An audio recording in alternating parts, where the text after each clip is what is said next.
This is kind of an ongoing series where I talk about where are we and where are we going for KCNT1. Today, I'm really going to focus on kind of brand new outcomes from the Biogen-sponsored natural history study. I do want to say that 2025 is just going to be, I think, an incredibly exciting year for KCNT1 because we're on track to have, with any luck, 2 clinical trials starting this year. And so I'm really hoping that this is sort of the year that things start to turn around for KCNT1. That's my hope, and so I hope we get there. Here are my disclosures. So specifically, this natural history study I'm going to talk about was sponsored by Biogen, and I consult for basically all of the pharma companies that are interested in KCNT1. I'm going to talk a little bit about the natural history just generally. So generally, seizures start in epilepsy with migrating focal seizures from, could be as early as the day of birth or a few days after birth.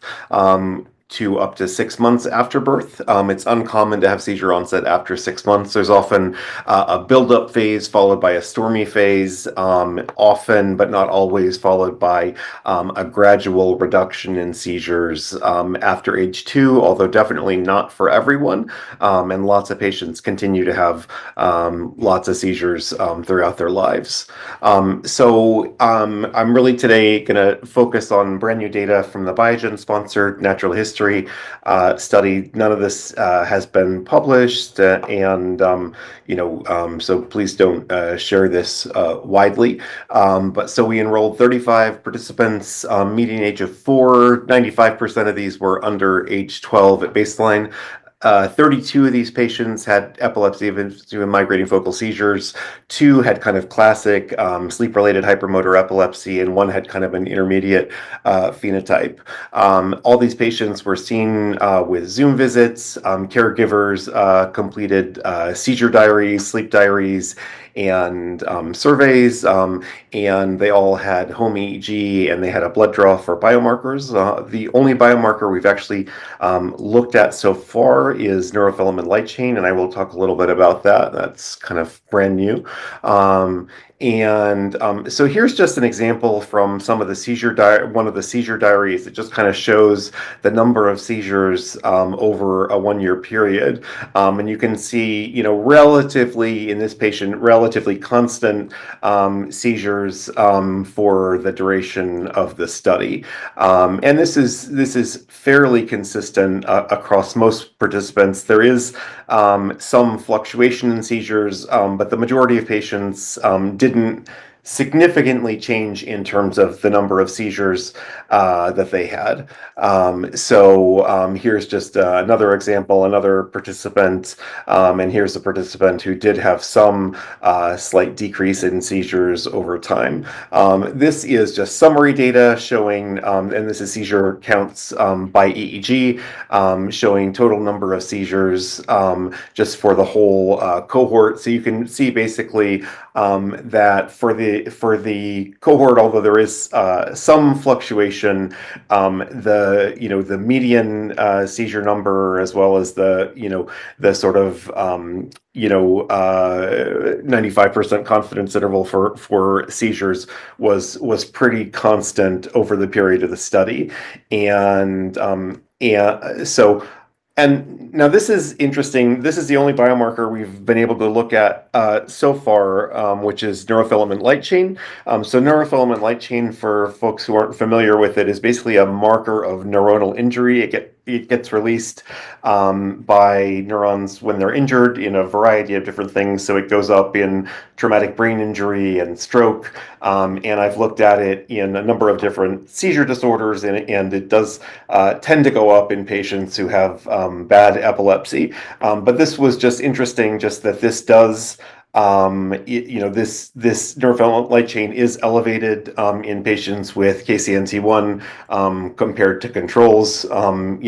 Average elevation was about went from 2 in controls compared to 20 in the patients with KCNT1, and with some patients with extremely high neurofilament light chain levels. And it was interesting that when we looked at whether this actually correlated, was it just the KCNT1 or was it the seizures, we saw that in patients with KCNT1 who were seizure-free, the neurofilament light chain levels were actually very similar to controls, whereas in those who were having seizures, the neurofilament light chain was elevated.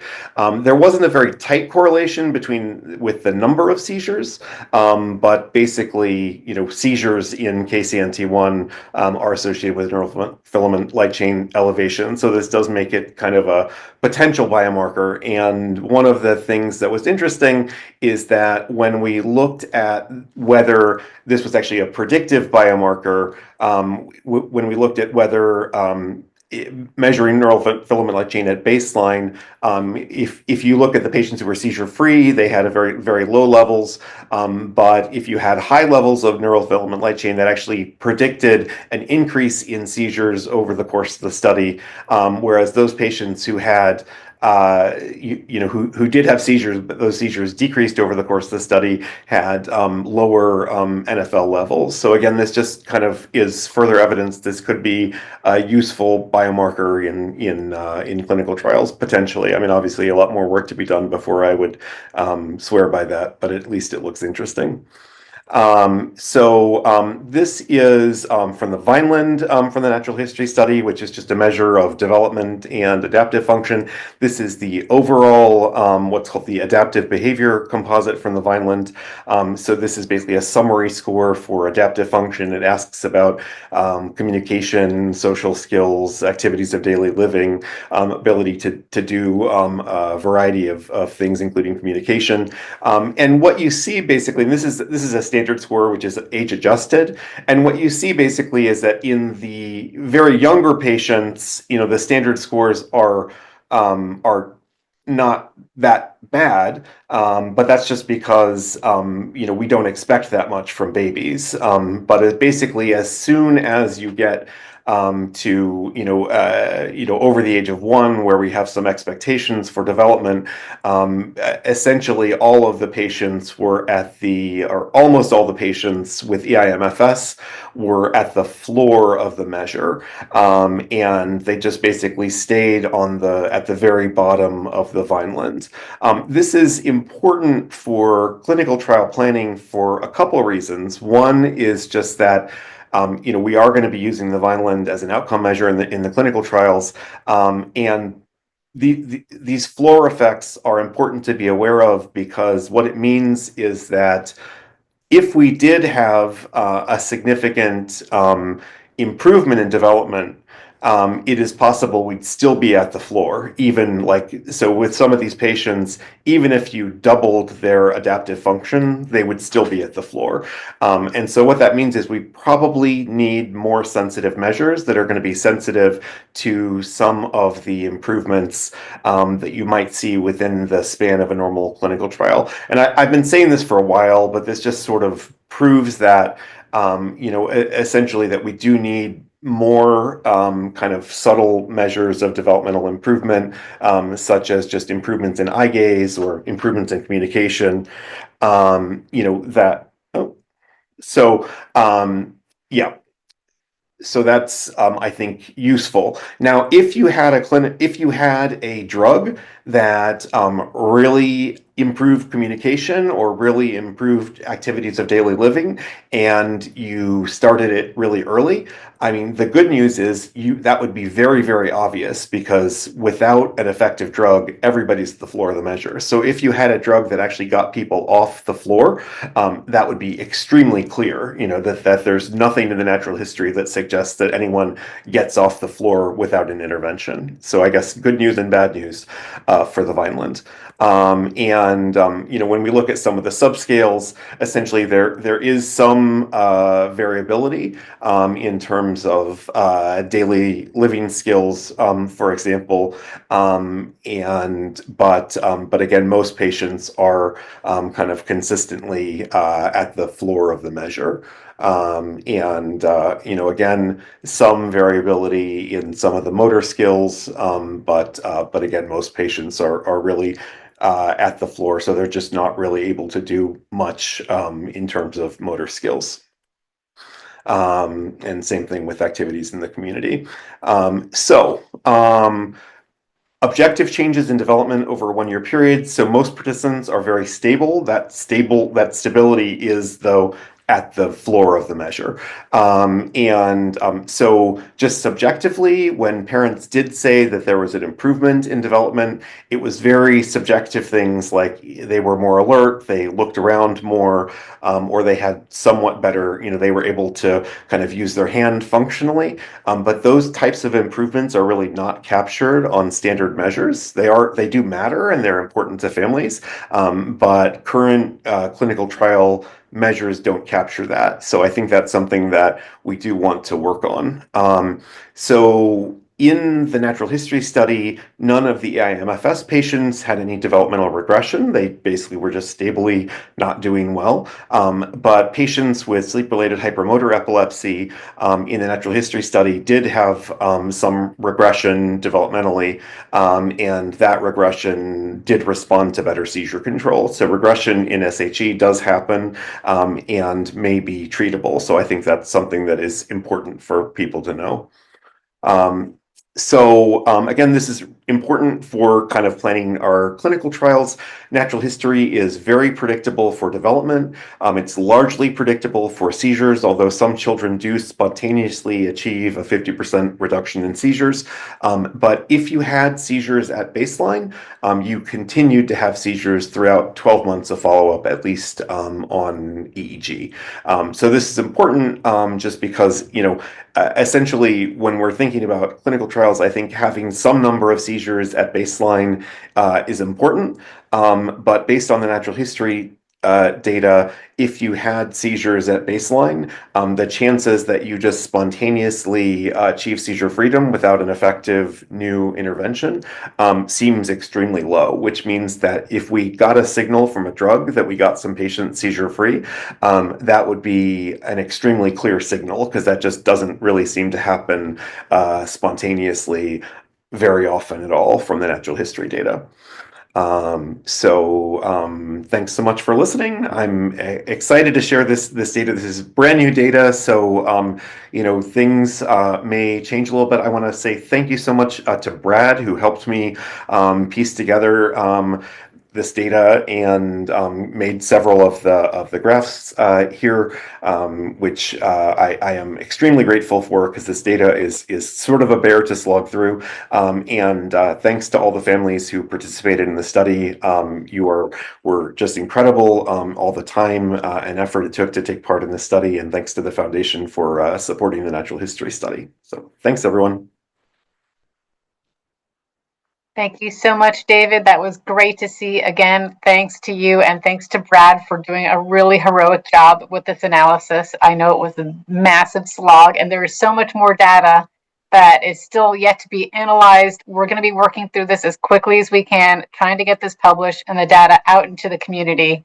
We know it's super important. So we still have a couple minutes left at our time. So this is open session. Anyone can ask some questions, and I think Conrad had put some into the chat. So Conrad, do you want to come off of mute and just say your questions? I know there's been an answer in there, but come on in and ask. One was actually answered already by Brad, and we all talk about the stormy phase. I know it's a jargon which is quite attractive, because we know what we're talking about when we say that. But I was wondering, what variability do you see in the stormy phase as such, and how is that really defined and definable? Is it really clearly distinct from the later phase? I saw the Vineland scales hinting to some of it, but how about the variability in terms of seizure counts? Yeah, I'd say there is a ton of variability. Like Brad says, there's really some debate about how much of a phenomenon the stormy phase is. I guess my clinical experience is that we tend to see lots and lots of seizures in the babies, and that this does taper off, and that it's very, very rare that I get a baby under 12 months seizure free, but a number of my older patients with KCNT1, we do either have, relatively few seizures or sometimes get seizure freedom. So I guess, but I would say the stormy phase is extremely poorly defined and extremely variable. So it's not really, I think, possible to use it as like a clinical trial criteria or anything like Yeah. that. Really just sort of an anecdotal, I think, thing that clinicians, tend to see. I think the advantage of kind of for the patient community of thinking about the stormy phase is there is this, when I'm talking with families, I do like to counsel people that it gets better, that this first year is extremely rough, but that, after a year or two, things do tend to settle down a little bit. And that is, I think, the advantage of it. But from a clinical trial planning standpoint, it's not helpful, I think. And I can tell you just from a data standpoint, I'm not a parent, so parent check is something I always go to. So Amanda is typically my go-to, but from a seizure count, pure seizure count, I can't talk about seizure intensity or seizure type. From both the Citizen database and the Biogen database, we don't see a drop. There's a small group of people in the Citizen database that we do see start to decrease, but overall, based on pure seizure count, and again, not a clinician, not a family member, just looking at numbers, I don't see a drop. So I definitely believe in a stormy period for certain DEEs, and I see it from data and other groups that I work with. But from the data analysis I've looked at, I haven't seen that. I almost think it's almost like an oh crud, this is crazy, and then families kind of find some normalcy. Yeah. And the second one, and then I stop because I don't want to dominate, is about the correlation, the specificity of the NFL changes and to KCNT1, obviously. So would you not expect similar findings to happen also in other severe epilepsies when you go from a lot of seizures to seizure free? And did you correlate it with seizure count? Yeah. So it definitely goes up in some other epilepsies. To my knowledge, it hasn't been looked at systematically in a lot of other DEEs. I've looked at it in other diseases, and it does go up, for example, with neurocystic psychosis related epilepsy, which is another sort of destructive epilepsy. So I think it would be interesting to look at it with other sort of bad DEs and see if it also goes up. It's definitely not specific for KCNT1 at all. It's just a general marker of neuronal injury. It goes up with like traumatic brain injury. It goes up in multiple sclerosis. So lots of different things make it go up. Yeah. And then I would love to look at other biomarkers. And I've just been emailing with folks from Biogen about this, just because I'm just not sure whether or not Biogen has the sort of capacity to do anything more with the blood that they have. So if they're not able to do anything more with it, I've asked them to send me the blood so that I can look at other biomarkers in my lab. So that's sort of an ongoing discussion. Greg, I think you had your hand up next. David, has anyone studied the ECG parameters of these gain of function children? Is there anything different between normal age-matched individuals? We did EKGs in everybody in the natural history study, and they were basically all normal except for there were some patients on quinidine who did have like some prolonged. But aside from that, all the EKGs were otherwise normal. So there's no cardiovascular signature at all that you can pick out from these patients, correct? Not on EKG. The only, I would say, cardiovascular signature is more cardiopulmonary. Is just the major aortopulmonary collaterals that we see in some patients. About 10% of patients have these MAPKAs that can bleed. But aside from that, there doesn't seem to be like not a common cardiac signature. Right. No blood pressure changes, for example, right? No, not that we're able to see, other than, I mean, one of the challenges is just they have most of the kids have such frequent seizures that they have a lot Right. of heart rate and Right. blood pressure abnormalities. Right. But other than seizure related, it doesn't seem like there's a strong like blood pressure or cardiac signature. Thank you. Yep. Can I ask a quick question about clinical trial outcome measures? Has there been much talk or activity to try to use something like a clinical global impression scale to evaluate these children? And has there been any thought about how useful that might be? Yes. So that is actually planned. We did that as part of the natural history study, and that is one of the outcome measures that's planned. It's part of the protocol for all of the currently planned clinical trials. So I think that is actually probably one of, I mean, other than seizure counts and seizure and EEG, that CGI is probably one of our better outcome measures, honestly, just because a lot of the other things are just really hard to measure.